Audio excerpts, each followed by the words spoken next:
मासाले अस्ति यहाँ कहाँबाट हान्थिस् आतङ्ककारी साले त मर्छस् तैँले यदि पट्टी खोलिस् भनेपछि भन्यो। अनि त्यसपछि मलाई एक लात्ती हानेर भित्र चाहिँ उसमा लग्यो कोठामा लग्यो। जुत्तामा मैले पिसाब गरेँ। जुत्तामा पिसाब गरेँ। त्यसपछि उसलाई भन्नु भएन मलाई पिसाब आयो? नै मैले भने उसले सुनेन नि, मलाई त हुलेर गइसकेँ। मैले कराउँदाखेरि पनि उसले सुनेन। नसुनिसकेपछि फेरि चाहिँ केही समयपछि फेरि पिसाब लाग्यो। फेरि अर्को जुत्तामा पिसाब फेरेँ। दुईटा जुत्तामा मैले पिसाब फेरेँ।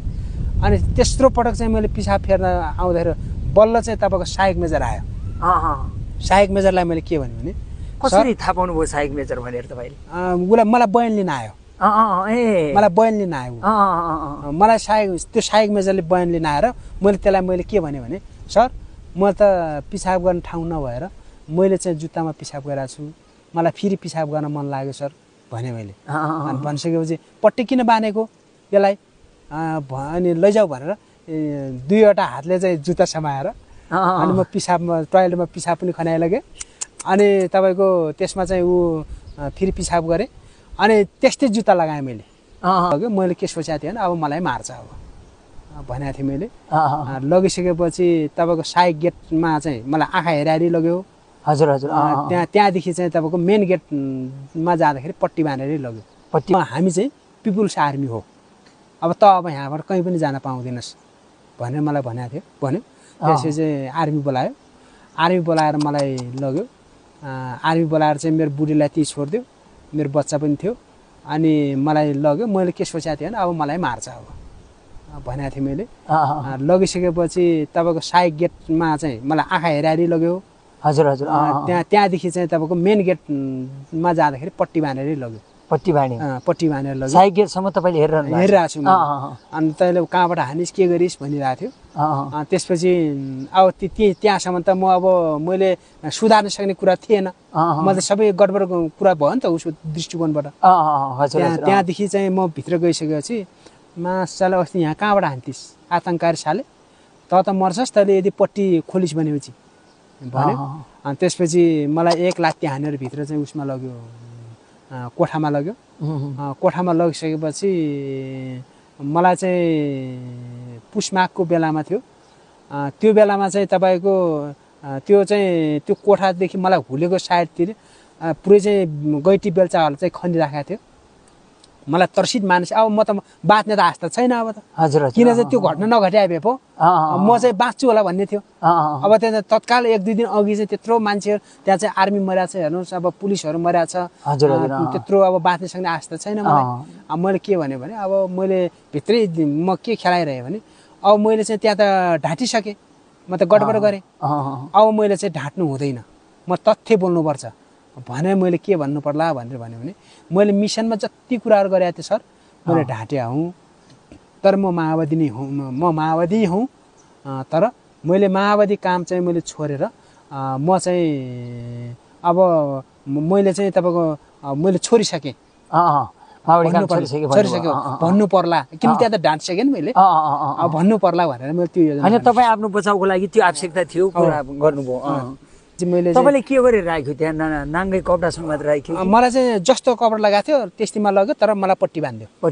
मलाई पट्टी बाँध्यो। तपाईँ रातभरि त्यस्तै बसिरहनु भएको? म राति बसेन, मलाई लग्यो बिहान 10 बजी लग्यो। लगभग मलाई 5-6 घन्टा चाहिँ मलाई त्यहाँ राख्यो।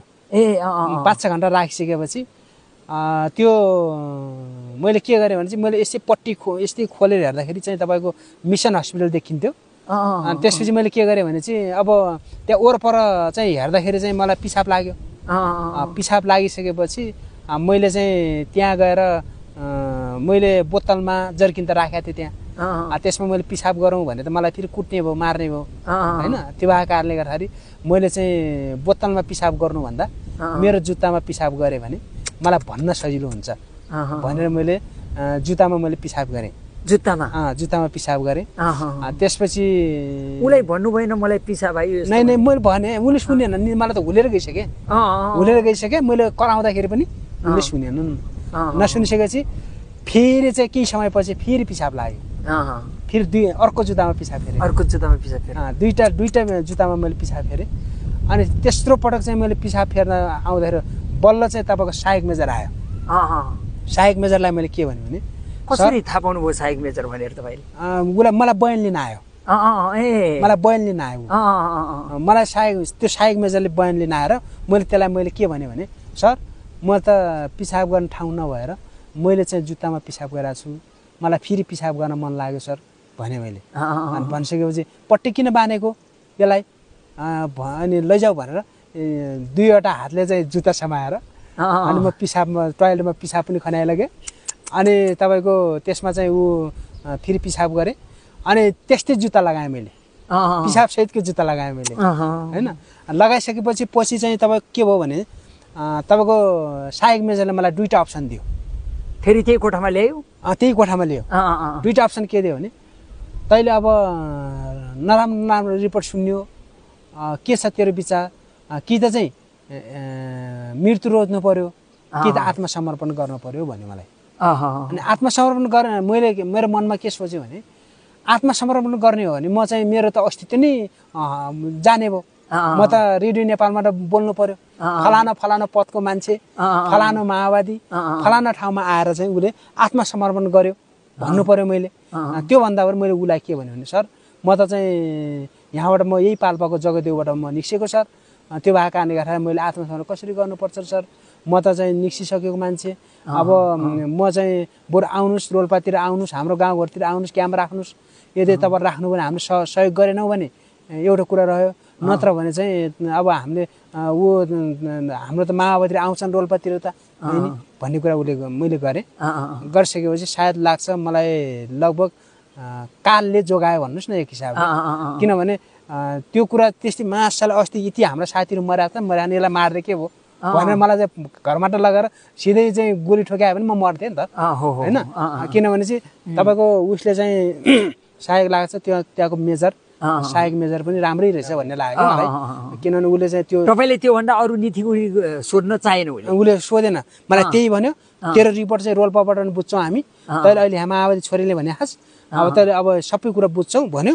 अनि त्यो सबै चाहिँ ऊ बनाएर लग्यो, लिस्ट बनाएर लग्यो, लगिसकेपछि मेजरलाई पुर्यायो, मेजरलाई पुर्याइसकेपछि बिहान 10 बजे लग्यो, 4-5 बजे मलाई बाहिर निकास्यो, बाहिर खोलिदियो। पट्टी त पहिल्यै त्यो सहायक मेजर आउने बित्तिकै खोलिदियो, खोलिसकेपछि मलाई ती उसले सहायक मेजर कहाँ त्यहाँ गएर गइसकेपछि तपाईँको उसले पछि चाहिँ तपाईँको उसको गस्ती चाहिँ श्रीनगर जाँदो रहेछ, उसले चाहिँ बाहिर निकालेर चाहिँ मलाई निकालेर उसले मैले फेरि त्यसले के भन्दो रहेछ त भनेर मैले खास चाहिँ उसलाई मैले सोधेँ, किनभने कसले बोल्छ भनेर मैले के भने सर तारिखमा आउनुपर्छ त भन्यो उसले, तर कति पटक आउनुपर्छ भने मैले सोधेँ उसलाई, कुराकानी गरेँ मेजरलाई।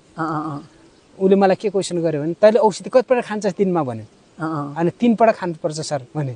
अन्त हो 3 पटक, दिनका चाहिँ 3 पटक चाहिँ तपाईँ यहाँ तारिख छोप्न आउनुपर्छ भन्यो।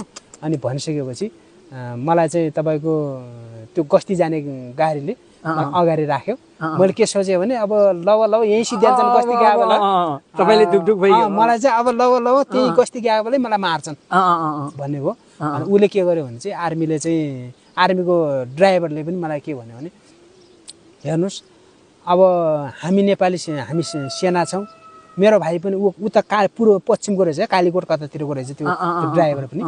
अनि उसले के भन्यो भने चाहिँ हेर्नुहोस् म यहाँ सेनामा छु, मेरो भाइ पनि ऊ छ, देशको परिस्थिति यस्तै छ हेर्नुहोस्, गाह्रो नमान्नुला भन्यो। अनि भनेर चाहिँ मेरो जान कहाँ लगेर उसले के भन्यो भने ल है तपाईँको शिरमा नआइसक्यो यहाँ भनेर बुझाइलगे, तिनीहरू त्यहीँ लगे बुझाइलगे। अनि दिनका चाहिँ तपाईँको 3 पटक 12 दिनसम्म चाहिँ तपाईँको मैले तारिख बोकेँ। अब मैले यहीँनिर तपाईँले रोकेँ है, अलिकति रोचक प्रसङ्ग के तपाईँलाई त्यो ड्राइभरले भित्र लगेर अब तेरो शिरमा आयो है भनेर भनेपछि तपाईँलाई कस्तो महसुस भयो? मलाई चाहिँ लगभग मार्दैनन्, अब मार्दैनन्, म कालबाट जोकेँ, लगभग कालको मुखमै घाउ नि खास त, किनभने जस्तै त्यस्तो अवस्थामा घटना घटेको छ हेर्नुहोस्। पहिला त्यत्रो चाहिँ त्यो बेला त आक्रोश थियो। अनि उसले बाहिर अरू आर्मीहरूले त तपाईँको त अस्ति यहाँबाट कहाँबाट फायरिङ गरिरहेको थिइस्, त्यसले कहाँबाट हानिस् भनेर त मलाई धेरै तकलिफ गरिराखेको थियो मलाई।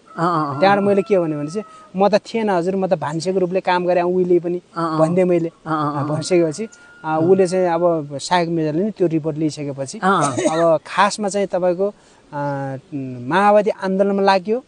लागिसकेपछि हामीले चाहिँ तपाईँको जनवादी विवाह पनि गऱ्यौँ। गरिसकेपछि हामीले अहिले चाहिँ यो परिवर्तन आउनुमा हामी जस्तो सामान्य मान्छेहरूको पनि हाम्रो जनमुक्ति सेनाको सदस्यहरूको पनि केही न केही अहम भूमिका रहेर नै हामीले यो परिवर्तन गऱ्यौँ। त्यस कारणले गर्दाखेरि मलाई के लाग्छ भने चाहिँ जे होस् आन्दोलनकै क्रममा चाहिँ हामीले लगभग कालबाट जोगेर चाहिँ यहाँ आइयो। मृत्युको नजिक पुगेको मानिस त्यहाँ पुग्नुभयो। मैले अझै त्यहाँ भित्र पस्न कोसिस गर्छु। तपाईँलाई दिनमा 3 पटक तारिख छोप्नु पर्यो। तारिख छोप्ने बेलामा के गर्थ्यो उसले? फेरि दर धम्की अथवा केही मार्ने सङ्केत यस्तो दिने गर्थ्यो के गर्थ्यो? उसले त केही गरेन। त्यहाँदेखि त उसले के भन्यो भने लगभग बिहान उठ्यो अनि गेटनिर आयो, सर म आएँ भन्ने। अनि त्यहाँ त्यो गेटवालाले फेरि त्यहाँबाट फेरि फोन गरेर भित्र चाहिँ मेजरलाई फोन गर्ने, सर मिसनबाट आएको मान्छे आछ के हो सर भन्ने उसले सोध्ने, पठाइदिए यति हो भन्ने। 12 दिनसम्म आयो पठाइदिए। 36 पटक तपाईँ जानुभयो? पठाइदिने। ल फेरि आयो सर भन्यो अनि भित्र रिपोर्ट गर्यो, ल आछ ल पठाइदिए। त्यही पठाइदिए। बिहान दिउँसो साँझ जानुभयो? जाने। अनि तपाईँ त्यहाँ गइसकेपछि तारिख छोप्ने बेलामा त्यो त्यहाँ कमान्डरहरूले तपाईँको मुख हेरेन? कति पनि आएनन् तिनीहरू। आएनन्। लास्ट चाहिँ उसले मैले त्यहाँ डिस्चार्ज गरिदिएँ हस्पिटलले। डिस्चार्ज गरिसकेपछि मैले के भने सर अब हाम्रो पैसा पनि सिद्धिगयो, अब जानुपर्छ भनेर मैले भन्दाखेरि उसले के भन्यो भने तैँले यहाँ हामीलाई चाहिँ माओवादी होइन छोडिसके भनेर चाहिँ तैँले भन्ने, अनि त उहाँ गएछ भने त माओवादी होस् नि। ल तेरो मान्छेले यहाँ साँचीले भन्यो। हेर्नुहोस्, साँचीले भनिसकेपछि त्यतिखेर रोल्पामा फोनै थिएन। अनि तपाईँको दाङमा त्यो लगभग कपुरकोटसम्म चाहिँ फोन थियो। कपुरकोटमा अब को मान्छे छ र स्वयं म त माओवादी नै छु अनि उपचार गरेर गएको मान्छे हो हजुर यो त माओवादी छोडिसकेको छ भन्ने मान्छे थिएन त्यहाँ होइन। नभइसकेपछि उसले के गर्यो भन्नुहुन्छ भने 1-2 जना मान्छे नहुँदासम्म नछोडिदिने भन्ने कुरा हो। त्यहाँबाट मैले के गरेँ, मेरो भेनाहरू चाहिँ इन्डियाको हिमाचल प्रदेश हुनुहुन्थ्यो।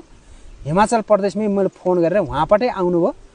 आइसकेपछि उहाँले के भन्नुभयो भने चाहिँ उहाँबाटै आउनुभयो? हिमाचल प्रदेशबाट आउनुभयो मलाई निकाल्न त्यहाँबाट। आइसकेपछि अनि भेनालाई पनि भन्यो, फोटो खिच्न पठायो। अब भेनालाई के भन्यो भने अब तेरो चाहिँ सालो एकचोटि बाँच्या छ तेरो सालो, अर्कोचोटि यस्तोतिर भेट्यो कहीँ फेला पर्यो भने कुनै कुरा नभएर सिधै तेरो सालोले खान्छ गोली, मर्छ नि भन्यो। अनि गएर त्यस्तो दिनलाई चाहिँ यसो त्यो सम्झिरहन्छु। त्यसपछि तपाईँ फर्किनुभयो? फर्केँ। अनि त्यहाँबाट फर्किनुभयो, तारिख छोडी। अनि म्याडमको मनस्थिति कस्तो थियो त्यो बेलाको? अलिकति त्यो चित्रण गरौँ त। उनको त त्यो बिरामी मान्छे, त्यो अपरेसन गरेको मान्छेलाई कस्तो प्रकारको पीडा थियो? उनी त पीडा त अटोमेटिक म गइसकेपछि पीडा हुने भइगयो। हेर्नुहोस्, किनभने त्यहाँ त अब एक हिसाबले त के गर्ने भइसक्यो नि। त्यहाँको उछारि उनले कुरा गर्दाखेरि के हो भने त्यहाँका मान्छेहरूले अब तेरो सेवा गर्ने मान्छे अरू छैन भन्दाखेरि अब सेवा गर्ने मान्छे चाहिँ छैन नै नि भनिसकेपछि अब यसतिर चाहिँ भोलिसम्म हुल्यो भने अब उ गर्नुपर्छ, किन पत्रकारहरूलाई भनेर अब तेरो त सेवा गर्ने मान्छे छैन, अब पत्रकार सम्मेलन गर्नुपर्छ नि भनेर चाहिँ यस्तो कुरा गरेको थियो। अनि उनी त्यहाँबाट म गइसकेपछि त झन् अब त्यस्तो। तपाईँ देश दुनियाँ बदल्नको लागि लडेको योद्धा, अनि उनीहरू देशको रक्षा गर्न लाग्यो योद्धाहरू। दुवैलाई सम्मान गर्छु म यो तपाईँको कुरा सुनेर, किनभने तपाईँलाई मार्न पनि सक्ने स्थिति हुन्थ्यो। यहाँ रोल्पा रुकुममा गाउँमा पसेर बुढाबुढीलाई बच्चाहरूलाई त्यो मार्ने कन्डिसन हेर्दाखेरि त्यो तपाईँले राम्रो सेभ गरेको त्यो हो। यसरी बाँचेर आएको मानिस, माओवादीले तपाईँलाई हिजो भरपुर विश्वास गरेर अगाडि शत्रुहरूसँग लड्नको निम्ति अथवा त्यति बेलाको साई नेपाली सेना र प्रहरीसँग लड्नको निम्ति छातीलाई ढाल बनाएर त्यो पहरा बनाएर अगाडि लाएर हिँड्थ्यो। त्यो छातीलाई ढाल पहरा बनाएर हिँडेको मान्छे आजकल खुसी छ। यो नेपालमा यस्तो शान्तिकाल आयो अनि हाम्रो नेताहरू पटक पटक राज्य सत्तामा पुगे, तपाईँले भनेको जस्तो भयो कि भएन? यो जस्तै तपाईँको हामीले चाहिँ हिजो जुन हामीले स्कुलिङ हामीले पाउँथ्यौँ, अब हामीले चाहिँ यो सत्ता नै परिवर्तन गर्न लागि हामी रगत बगाएका मान्छे, ज्यान फाल्न हिँडेका मान्छे। अहिले चाहिँ तपाईँको हामीले चाहिँ सन्तुष्टि लगभग चाहिँ तपाईँ केही पर्सेन्ट हामीले चाहिँ तपाईँको यिनी चाहिँ तपाईँको केही मुद्दाहरू तपाईँको जस्तै यो सङ्घीयता धर्मनिरपेक्षता त्यसै समावेशी होइन जो खालको मुद्दाहरू छन् एक हिसाबले यो मुद्दाहरूले गर्दाखेरि जस माओवादीले बोल्ने ठाउँहरू माओवादीले चाहिँ केही न केही चाहिँ परिवर्तन चाहिँ लिएको छ होइन। तर कुरो के हो त भने हामीले चाहिँ तपाईँको अहिले चाहिँ हामी जस्तै तमाम मान्छेहरू यस्तै हामी हिजो लडाइँमा लडेर चाहिँ तपाईँको ज्यान फालेका हामी त आखिर हामी बाँचेका छौँ नि होइन। तर हामी जो खुट्टा गएका मान्छेहरू आँखा गुमेका मान्छेहरू जो कि अहिले पनि उनीहरू चाहिँ तपाईँको त्यो हिजोको चाहिँ त्याग तपस्या गर्दै गर्दाको क्षणमा चाहिँ सायद लाग्छ उहाँहरू अहिले आएर त्यो त्यत्तिकै जो अहिले हाम्रो सङ्घीयता धर्मनिरपेक्षता त्यसै समावेशिता समानुपातिक भन्ने चिजले मात्रै पुग्ने होला छैन। किनभने त्यो शब्दले चाहिँ तपाईँ के हो भने थोरै आत्मरति दिने बाटो त छ। जसरी हामीले अहिले चाहिँ परिवर्तनको नाममा हामीले चाहिँ नत्र हामी के का लागि हिजो लडेका थियौँ र हामी के का लागि फेरि हामी घर फर्केर उही पुरानै शैलीमा हामी बाँचिरहेका छौँ। त्यो भएको कारणले अहिले चाहिँ साँच्चै परिवर्तन गर्नको लागि यतिले पुग्दैन। जो चाहिँ माओवादी हिजोको माओवादी अहिले चाहिँ टुटफुट र विभाजनमा गएको छ। यो टुटफुट र विभाजन सायद लाग्छ हामी जस्ता चाहिँ तपाईँको लडेर भोगेर जसरी चाहिँ तपाईँको हिजो हामी मात्रै नभएर सामान्य किसानहरू सायद लाग्छ तिनीहरूले पनि ढिलो त त्यसै दिएनन् होला। केही आशा अभिलाषा बोकेरै उनीहरूले चाहिँ सङ्गठनमा आबद्ध भए सङ्गठनमा लिबिदिए तिनीहरूले होइन। तर त्यो चाहिँ तपाईँको आशा अपेक्षाहरू चाहिँ तपाईँको अहिले सीमित मात्रै रहेर एघात मान्छेहरू मन्त्री बन्ने एघात मान्छेहरू चाहिँ तपाईँको पैसा कमाउने यिनीहरू पैसातिर जाने र एउटा पक्ष चाहिँ तपाईँको एउटा चाहिँ तपाईँको कट्टर क्रान्तिकारी बन्ने एउटा मान्छेहरू चाहिँ तपाईँको पैसा कमाएर चाहिँ महलमा बसेर चाहिँ तपाईँको एउटा परिस्थितिमा सिर्जना हुने। त्यो भएको कारणले गर्दाखेरि पक्कै पनि म जस्ता मान्छेहरू म जस्तै तमाम मान्छेहरू सन्तुष्टि छैन। तर हामी जस्ता मान्छेहरूले के सोच्दैछ त भन्दा फेरि हिजोका मान्छेहरू हिजोका माओवादी आन्दोलनमा चाहिँ जोडिएका मान्छेहरू हिजोका शहीदहरू हिजोका चाहिँ त्याग तपस्याहरू लगानीहरूलाई चाहिँ हामीले सम्झेर सकिन्छ भने हामी जस्तै तपाईँको लगभग मेरो बुझाइमा के छ भने सबै मान्छेहरू यही परिस्थितिमा आउन सक्दैन माओवादी पनि।